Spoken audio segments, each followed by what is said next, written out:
Hello everyone, আসসালামু আলাইকুম। কেমন আছেন সবাই? আরেকটা নতুন ব্লগে আপনাদের আমন্ত্রণ জানাচ্ছি। ভাবতেছেন কথা বলতেছি না কেন? কি বলবো ভাই? এইরকম একটা খাবার যখন মুখে পড়ে, মুখ দিয়ে লিটারেলি কোনো কথা বের হয় না। আমার তো বের হচ্ছে না। আপনাদেরও দেখেন ওই একই অবস্থা হবে যখন করে খাবেন। চলেন দেখি কি লাগে আজাইরা প্যাচাল বাদ দিয়ে। লাগবে হচ্ছে সেদ্ধ করা আলু। এখানে আমি ৪ টা আলু নিয়েছিলাম মাঝারি সাইজের। তারপর লাগবে হচ্ছে মাশরুম। মাশরুমটা আমি ক্যানের ইউজ করেছি। আপনারা চাইলে ফ্রেশটা ইউজ করতে পারেন। তারপর লাগবে পেঁয়াজ কুচি, কাঁচামরিচ কুচি, আমার এখানে ধনেপাতা আর পুদিনা পাতা কুচি একসাথে করা। তারপর লাগবে ২ টা ডিম। এখানে আমার পাকনামির কারণে ১ টা ডিম চলে আসছে। যাই হোক, ইগনোর করেন, ২ টা ডিম লাগবে। মাশরুমগুলো আমি একটু সিদ্ধ করে নিয়েছি যেহেতু ক্যানের মাশরুম ছিল। আপনারা যখন ফ্রেশ মাশরুম ইউজ করবেন তখন একটু হালকা তেলে ভেজে নিতে পারেন লবণ দিয়ে, আর তেমন কিছু করতে হবে না।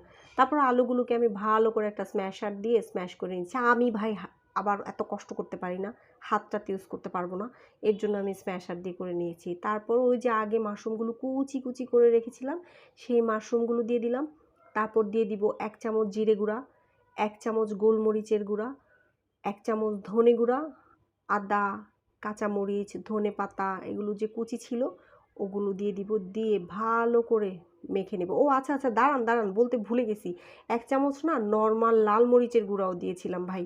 তারপর এগুলো দিয়ে ভালো করে এখন তো আর আমার কিছু করার নাই, হাত ইউজ করতেই হবে, কই যাই বলেন। তারপরে এগুলো আমি ভালো করে কচলায় মেখে নিছি। ও আরেকটা জিনিস তো লাগবে, সেটার কথা তো ভুলেই গেছি। গেমের হিরো হচ্ছে এই ব্রেড ক্রাম্ব। সেটা আপনি ঘরেও করে নিতে পারেন। আমার আবার অত কসরত করার কোনো মন মানসিকতা নাই, তাই আমি হচ্ছে বাজার থেকে কিনে নিয়ে আসছিলাম। আর দেখেন যতই বলি হাত ইউজ করব না, পারি না তো। এই যে আবার এই হাতটাই ইউজ করতে হয়। যাই হোক, তারপর ডিমটা ভালো করে ফাটায়ে এটাকে হচ্ছে আমি ডিমের মধ্যে গড়ায় নিয়েছিলাম, ব্রেড ক্রাম্পে গড়ায় নিয়েছিলাম। এগুলো বলার কিছু নয়, আমার টোটাল ১২টা কাটলেট হয়েছিল। কাটলেটই তো বলে নাকি? হোয়াটএভার, যাই হোক আপনারা একটা কিছু বলে নিয়েন, নাম দিয়ে নিলেন। ভাইরে ভাই, নামে কিছু আসে যায় না, খাবারটাই জরুরি। তারপর এগুলো আমি একটু শ্যালো ফ্রাই করে নিছি, একদম তেল কম না, মাঝারি টাইপের একটা তেল দিছিলাম। ফ্রাই করে নেয়ার পরে একটু ব্রাউন করে ভেজে নিছিলাম। ব্রেড ক্রাম্ব একটু কালারফুল তো, ঠিক একটু খেয়াল রাখতে হবে যে ব্রাউন কখন হয়। আবার পুড়ে গেলে চলবে না, একটু দাঁড়ায় খেয়াল রাখেন ভাই। এই যে দেখেন আমার খাওয়া আবার শুরু হয়ে গেছে। আমি যে কারোর জন্য এটা রাখবো লিটারেলি আমি ভুলে গেছিলাম। এত মজা হয়েছে, আর এটা আমি এমনভাবে খাইছি। মুখের মধ্যে দেওয়ার পর জাস্ট এটা মেল্ট হয়ে গেছে। এটা আমি আপনাদের সাথে কথা বলতেই খেয়ে ফেলছি, বুঝছেন? মানে এত ভালো হয়েছিল। আমার এক্সপ্রেশন দেখে নিশ্চয়ই বুঝতে পারছেন যে এটা কী লেভেলের ভালো হয়েছিল। আর নামের কথা যদি বলেন, আমি এটার কোনো নাম দিতে পারি নাই, আপনারা একটা কিছু দিয়ে দিয়েন। তবে এটা খেতে কিন্তু অসাধারণ হয়েছে, সত্যি বলতেছি, একদম বানায় বলি নাই আমি।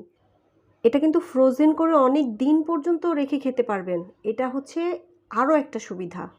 এটা আপনারা পোলাওর সাথে খেতে পারবেন, কাবাবের অল্টারনেটিভ হিসেবে, বিরিয়ানির সাথে খেতে পারবেন, স্ন্যাক্স হিসেবে খেতে পারবেন। আর কি সুবিধা চান ভাই?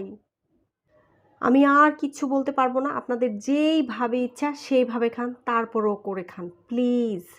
আজকের মতো আমার প্যাচাল শেষ করি, আর ভাল লাগতেছে না, আর কত প্যাচাল পারবো, এমনিতে অনেক বেশি খেয়ে ফেলছি। Please subscribe the channel and click the notification bell. Bye by.